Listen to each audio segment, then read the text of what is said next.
Coming up on today's show. I do think that you can't go into this thinking you are going to organize your parents. The reality is you can support their organizing, but we don't organize other people as much as we want to. Right. Okay, we got to make them think that this is their idea, right? Yeah, and that's a good point, is you have an opportunity to introduce a lot of new concepts to them in organizing, and that's one of the important roles that an adult child can have for their parent. Organizing your parents, today on Keeping You Organized.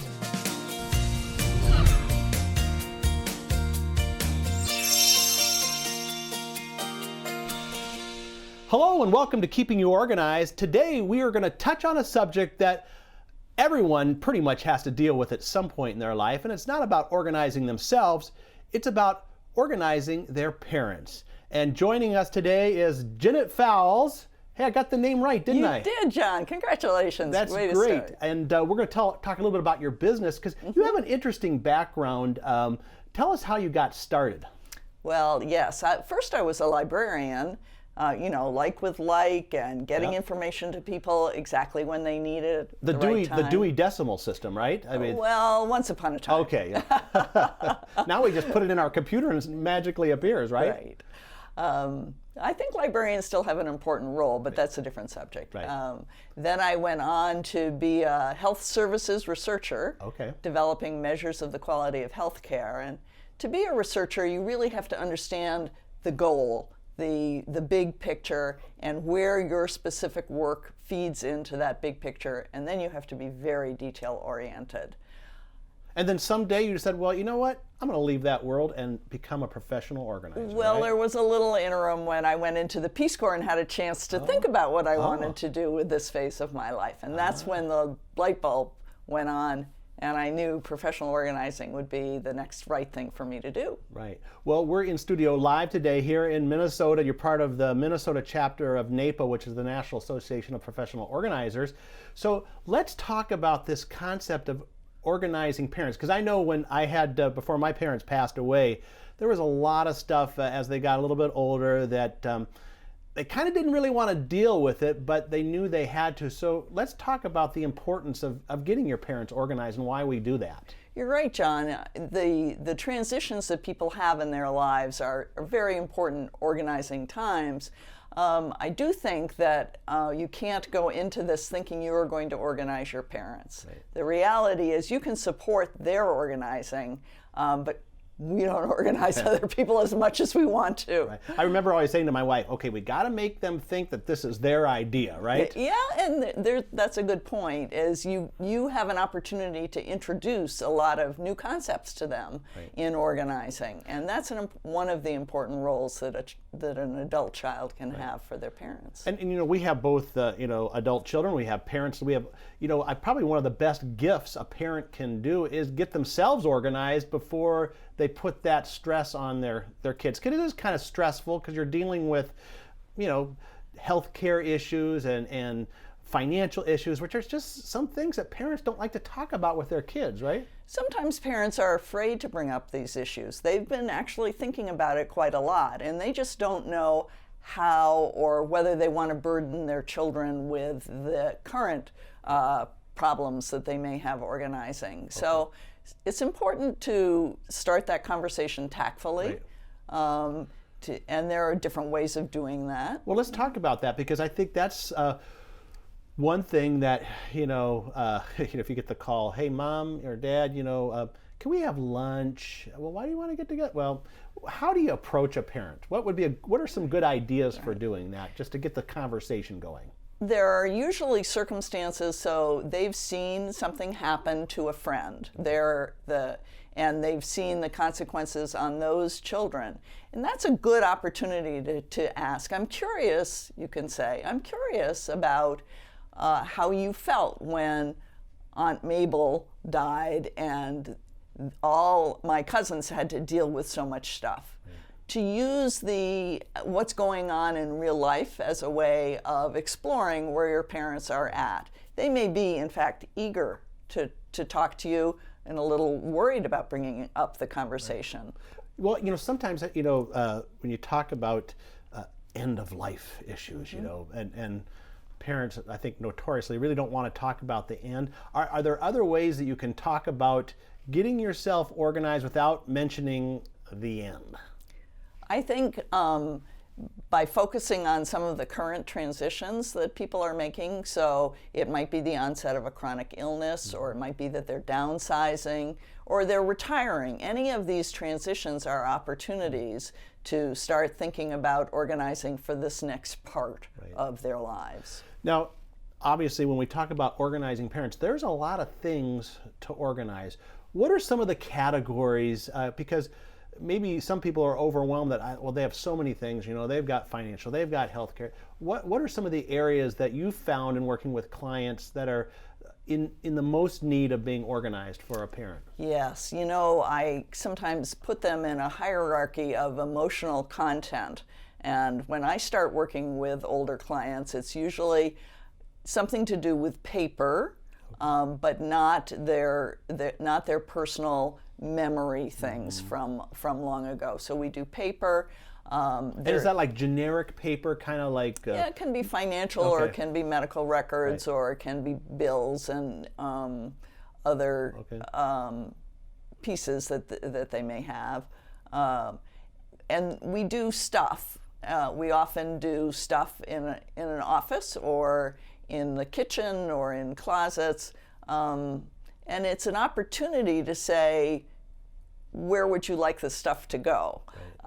And people are very different in terms of where they want the things that they're no longer going to hold on. I think for parents, if it has for them, some family memories, they're hoping that their children will want it all. Right, yeah. And that's a big disappointment to parents, to realize that, in fact, the kids don't want that stuff. My parents had this little, I don't even know what it was called, like a candy jar that they got at some flea market, you know, back in the 1940s, you know, and it was probably worth 15, 20 cents, whatever, but there was something about this candy jar that they wanted to kind of make sure that somebody got this.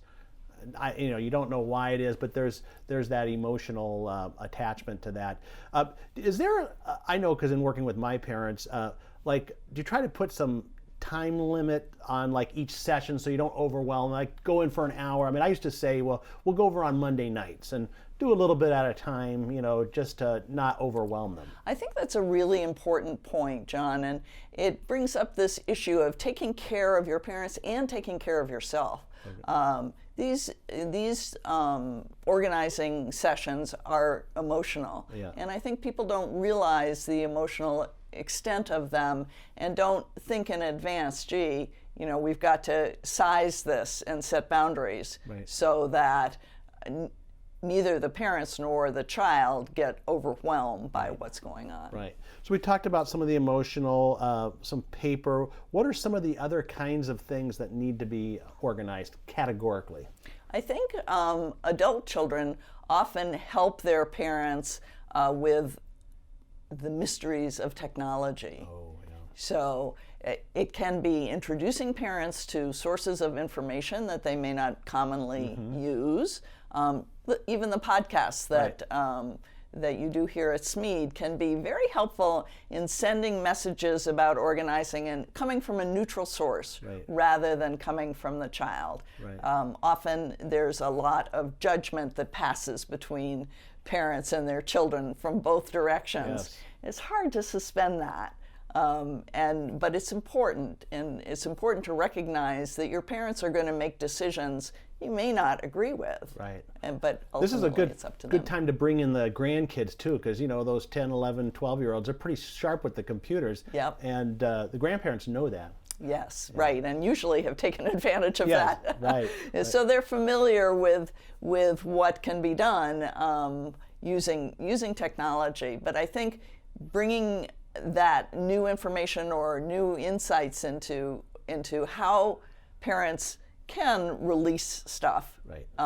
It may be that they have kind of a path of how they want things to go, and if the children don't want that candy jar, where is the next best place for that?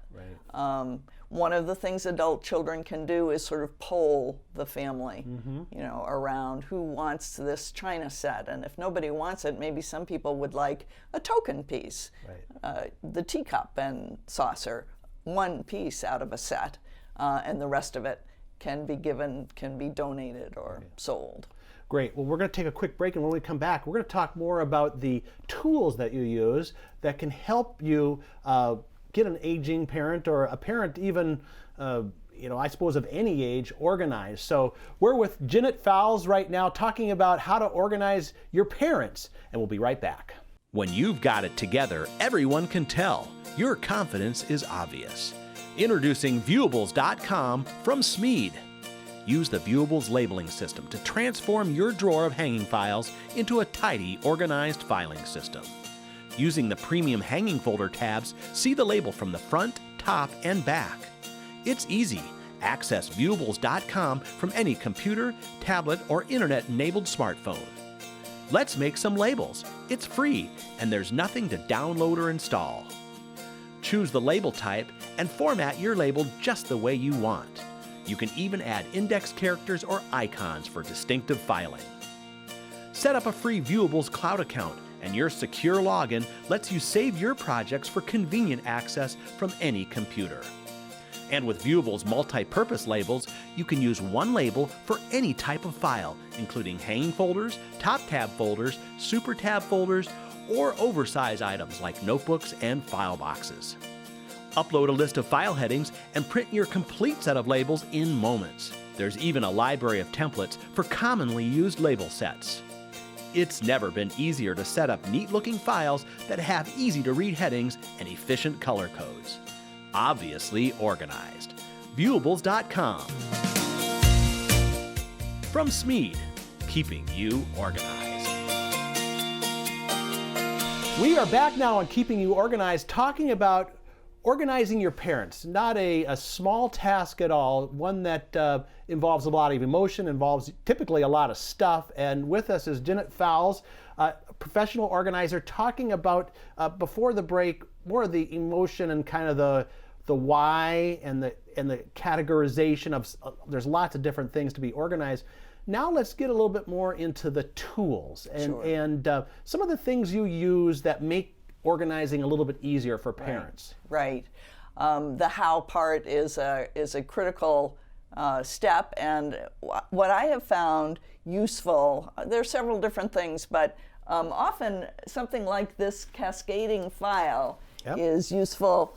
This one happens to have the months of the year in it, but you can imagine that there any type of category can go in. So for parents who like to see their information more visually and not buried into a file drawer, this type of desktop organizer is very helpful. Right. Putting in a to-do list, waiting for responses, a section on things that are going to, lists of things they want to pass down to various people. It's a great tool. And what's nice about that Stadium file, it is semi-portable. It doesn't have a lid on it, but it's got that, we call it Stadium. It's like an arena there.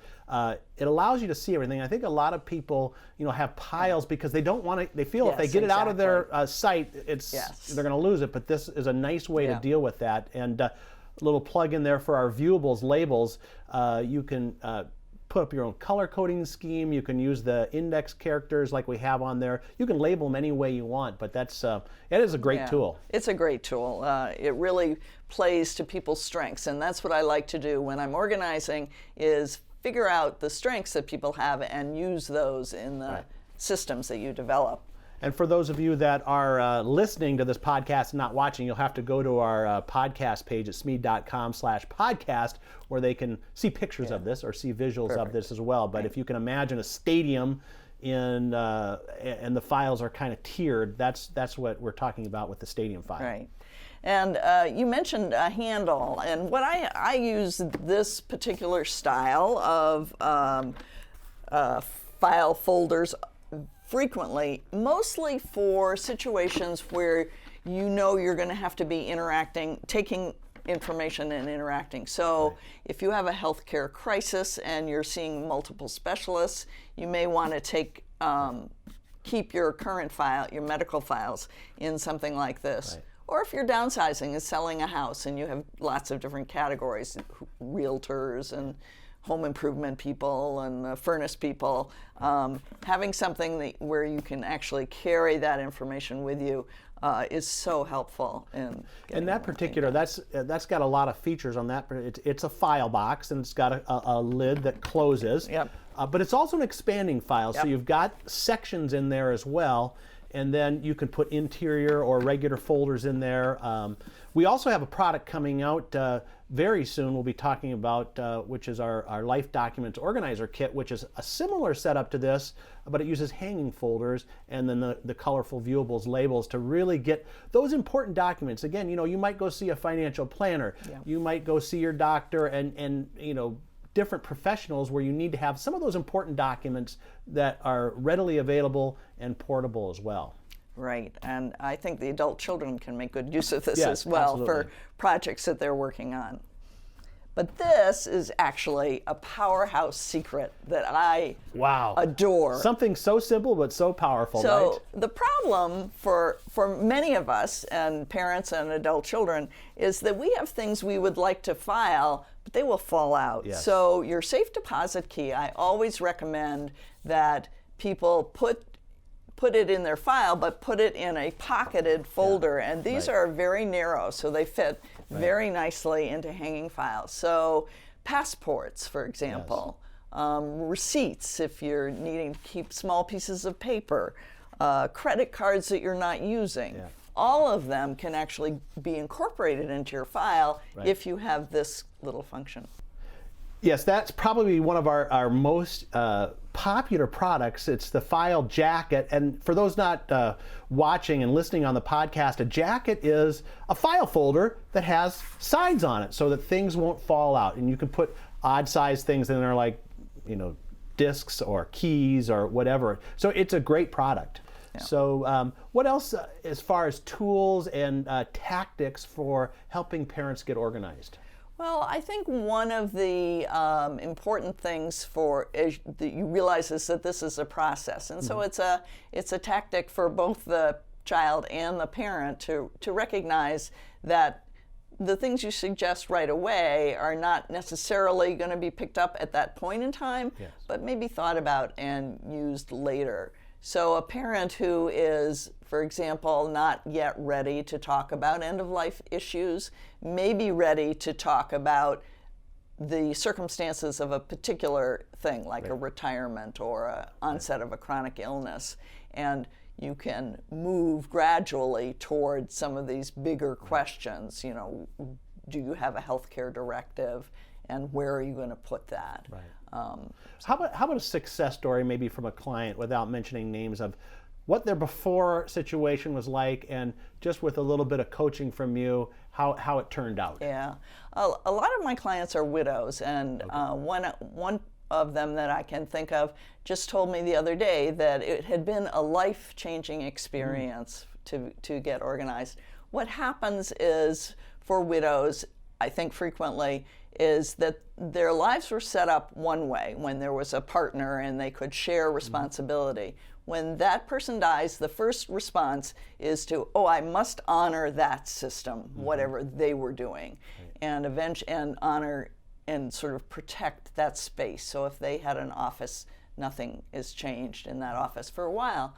But eventually you come to realize that you need to have systems that reflect your own strengths and your own ways of doing things. And it's time to move forward in that physical space and in your mental space of saying, I can honor my loved one by being more competent with the work that's being done. They would not want me stressing over trying to emulate their way of doing things when there's some other better way for me. Great. Well, we're about out of time, but I want to talk a little bit about your business. How can people get a hold of you? Or do you just work in the Minnesota region, or do you virtual? Tell us a little bit about your services and give out your website. Right. I think I've had great success with professionals who are facing a transition in their life. So it might be retirement or downsizing or the onset of a chronic illness or the death of a spouse, where you need to change the way you've been doing things. And so I work in the Minnesota area, but often because I spend a significant amount of time on the road, we can do things virtually when there is support to be offered, accountability options for them. So they're trying to do a task. They're trying to get the mail processed every day. And they text me or email me about what happened, and I encourage them and support them in that. Great.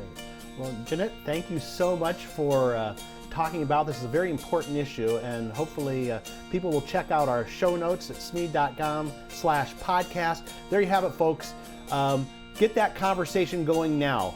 Talk to your parents, or if you're a parent, be proactive. Talk to your kids, or just take the next step in getting organized. And we'll see you next time on Keeping You Organized. Coming up next time on Keeping You Organized. It's always fun to save money, and if you feel that you can get a deal on something, that's great.